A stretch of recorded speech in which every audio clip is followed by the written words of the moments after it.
What if I told you that for many people over 70, the body may begin to give up on food long before it gives up on life? It seems impossible. It seems like an exaggeration. But doctors who have worked with elderly patients for decades have already noticed this silent pattern, repeated in thousands of families, in thousands of homes, in thousands of dinners that are getting smaller and smaller. Do you know anyone like that? Someone who used to love to cook, who always had a full plate, who liked to have seconds of dessert, and who now barely finishes half of what's on their plate. Perhaps it's a father, a mother, a grandfather, a beloved neighbor. And the most common explanation that the family gives for this is always the same. Oh, he's getting older. It's normal to eat less. But this phrase, so often repeated, so widely accepted, may be hiding something that deserves far more attention.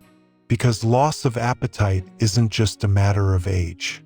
Sometimes it's the first clue that something is changing inside the body, long before any other symptoms appear. I'm Professor Rex, and today I'm going to explore with you one of the most ignored, underestimated, and yet most revealing signs of aging. The moment when the body simply stops asking for food. Before continuing, I need to make one thing very clear. This video is not meant to scare anyone. It's meant to inform. It's meant to protect. It's meant to ensure that you, or someone you love, doesn't spend another single day ignoring a sign that deserves careful attention and a visit to a doctor. Because the good news, and we'll get to it calmly, is that when this sign is noticed early, there are paths forward. There are solutions. There is hope. Stay with me until the end. Because the third sign I'm going to show you usually appears long before any diagnosis, and it's precisely the one that most families overlook. Let's start from the beginning. For decades, science treated loss of appetite in old age as a mere detail of aging, an inevitable side effect like gray hair or wrinkles. But more recent research, including studies conducted with thousands of elderly people living in their own homes, has shown something much more serious.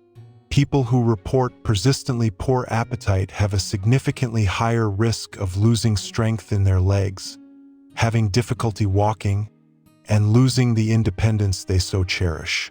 In some of these studies, more than half of the people with reduced appetite ended up developing significant physical limitations in the following years.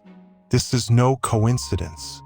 There is a profound connection between what we put on our plate and the strength that remains in our bodies. But here's the first big misconception that almost no one realizes. Loss of appetite rarely appears alone.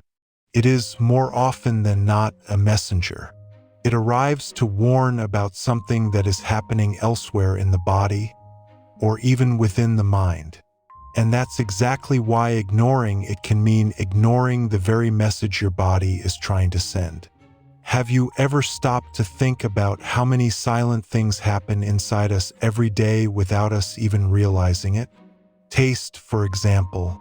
Gradually, as the years go by, taste buds begin to lose some of their sensitivity. That spice that was once perfect starts to seem bland. That sweet fruit starts to seem neutral. And the sense of smell follows the same path, because much of what we perceive as flavor actually comes from the smell of the food. Imagine living for decades smelling fresh coffee in the morning, the aroma of bread coming out of the oven, the scent of homemade food cooking in a pot. And then, little by little, without any dramatic warning, this world of aromas begins to fade. That alone is enough to reduce the pleasure of eating. And when eating ceases to be pleasurable, it starts to become an obligation. An obligation over time turns into forgetfulness. But there's something that almost no one notices. This change in taste and smell is usually just the first layer of a much more complex problem, because the medicine arrives along with her. And here I need to be very honest with you. I'm not speaking against any medical treatment. Many medications save lives, control serious illnesses, and guarantee extra years of companionship with those we love. But it's undeniable that as we age, the number of medications we take tends to increase. And each new medication carries with it the possibility of interfering with appetite. Some alter the sense of taste. Others cause mild nausea, almost imperceptible at first.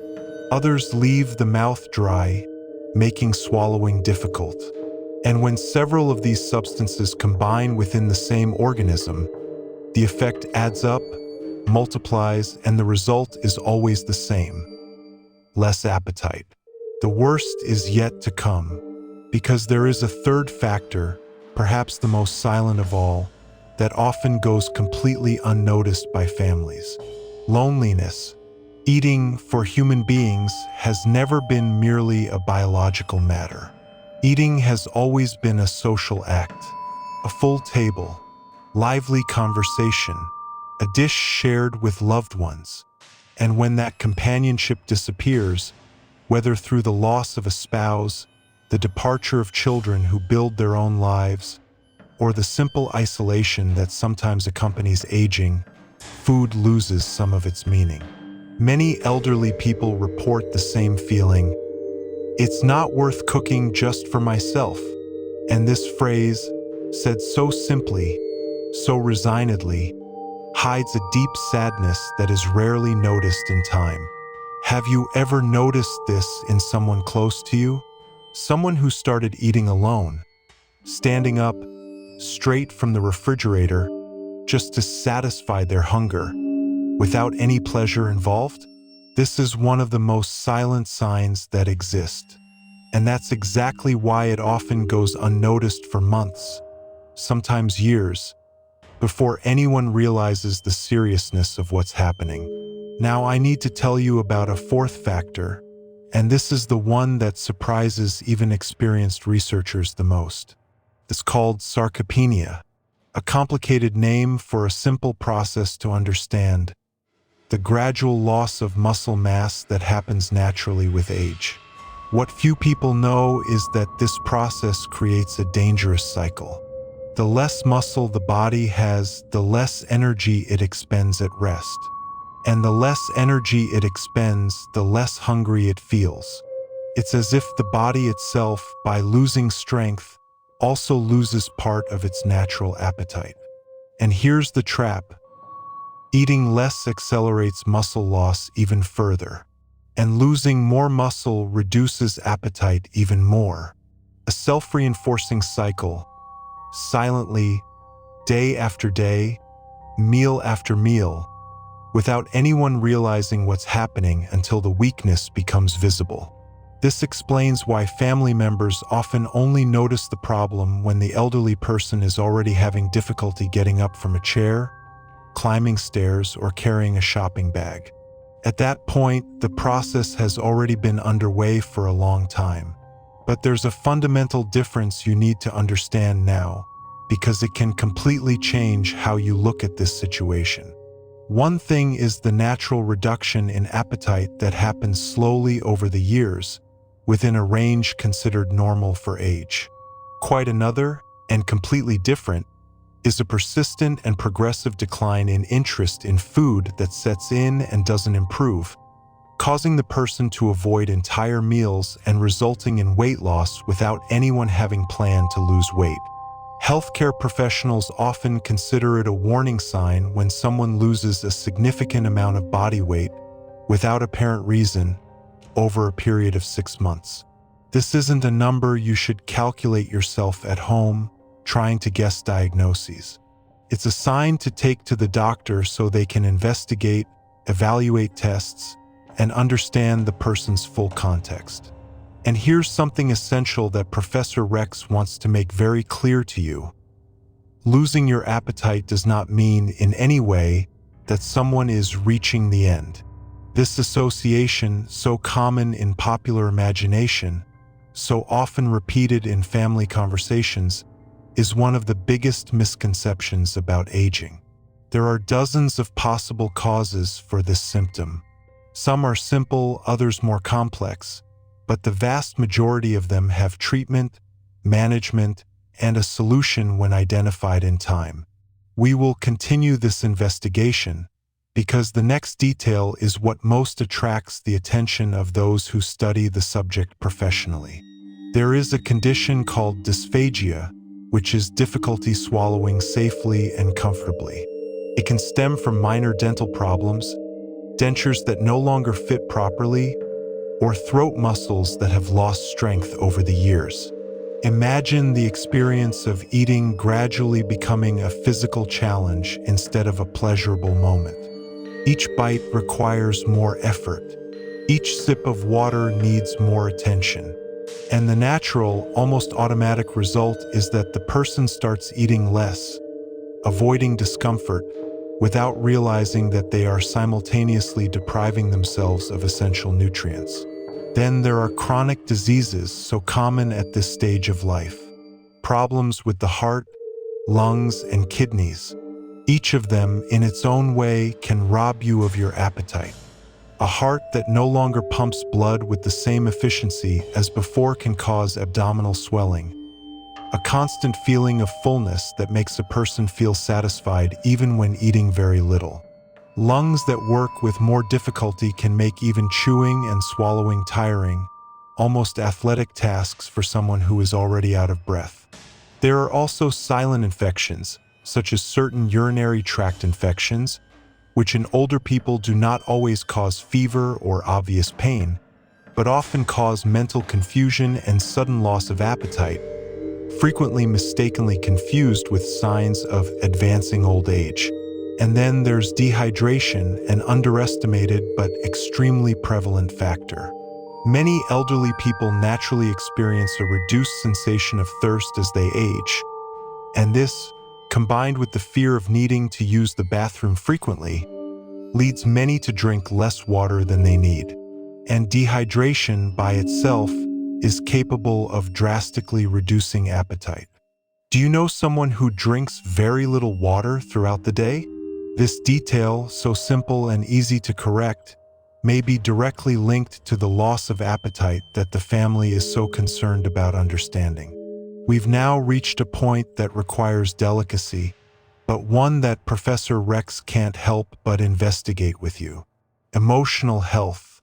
Depression in older people rarely manifests in the same way as in younger people. Often there is no obvious sadness, no constant crying, nothing like what we imagine as a classic sign. Instead, it appears disguised as tiredness, discouragement, and a lack of motivation for small everyday things, including, of course, the desire to eat. And then there's grief, the loss of a partner of decades, a close friend, a routine that existed throughout a lifetime, can profoundly impact the body, not just the heart. Many doctors have observed this pattern. Soon after a significant loss, appetite plummets, sleep becomes disrupted, and the entire body seems to enter a state of pause. This is not weakness. It's not being dramatic. It's a profoundly human response to pain.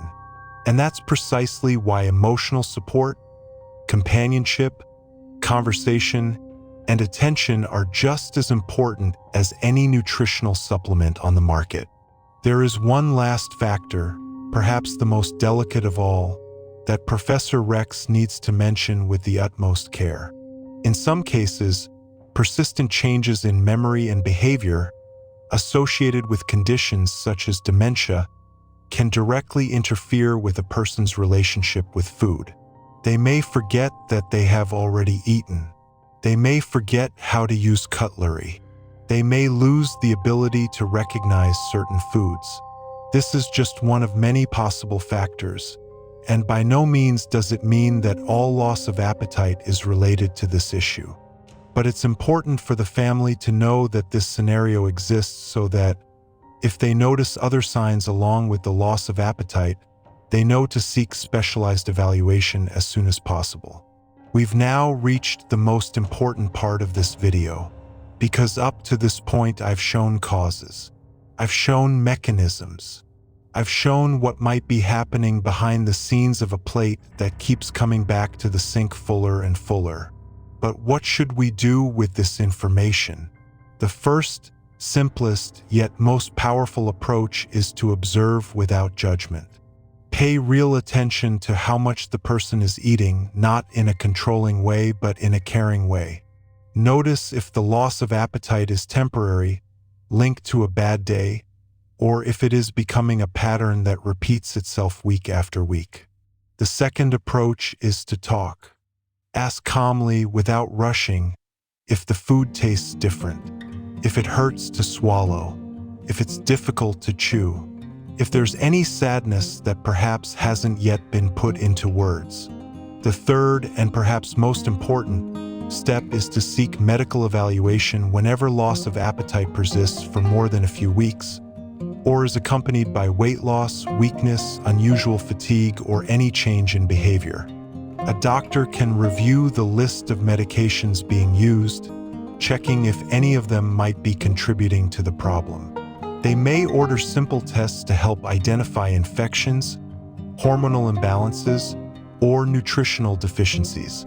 They may refer the patient to a dentist if the problem is related to chewing. They may recommend follow-up with a nutritionist who can suggest lighter and more appealing ways to ensure the necessary nutrients are obtained, even when the volume of food is smaller. And, when necessary, it can also assess emotional health, because taking care of the mind is often the first step in taking care of the body.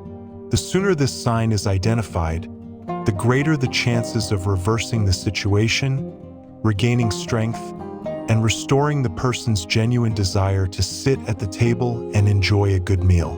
Growing old doesn't mean giving up. Growing old doesn't mean silently accepting that your body is slowly fading away. Growing old can mean learning to listen to your own signals more attentively than ever before, and acting on them with courage and love. If you've made it this far, you may have thought of someone specific while listening to this video. Perhaps you saw yourself in some of these descriptions, and if so, that thought didn't come about by chance. Keep this information in mind, not to worry unnecessarily, but to observe more carefully, to ask more attentive questions, and to act more quickly if you realize that something is indeed wrong. Because every shared meal, every dish finished with pleasure, every conversation at the table can still be recovered, and it's worth fighting for. If this video helped you see something that might have been happening right before your eyes, give it a like right now. Subscribe to the Professor Rex 60+ channel and turn on notifications so you don't miss any of the upcoming investigations we've carefully prepared for you. Share this video with your family, especially those who care for a parent, grandparent, or parent. This information can make all the difference in the life of someone you love. And leave your experience or the experience of someone close to you in the comments below. Your story can help someone else who is going through the exact same thing and perhaps doesn't yet know that they are not alone. I'm Professor Rex, and this investigation comes to an end for today. But caring for those we love never ends. Until the next video.